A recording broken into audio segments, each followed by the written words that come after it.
माझ्या चॅनलमध्ये तुमचं खूप स्वागत.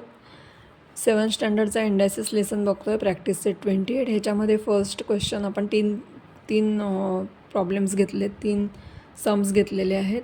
पहिला सम आहे a�6 डिवायडेड बाय a⁴. ज्या वेळेला डिव्हिजन असतं आणि बेस सेम असतो तेव्हा आपण इंडेक्स मायनस करतो, म्हणून आपण इथे 6 - 4 मायनस केलेले आहेत, म्हणून याचा आन्सर आलं a⁴.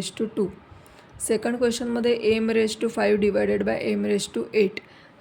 या ठिकाणी सुद्धा बेस सेम असल्यामुळे आपल्याला इंडेक्स मायनस करायचा आहे, म्हणून इथे m⁵ - 8 आलेलं आहे. या ठिकाणी 5 हा 8पेक्षा लहान असल्यामुळे आन्सर मायनसमध्ये आलं आहे. थर्ड क्वेश्चनमध्ये 4/5⁵ डिवायडेड बाय 4/5/2.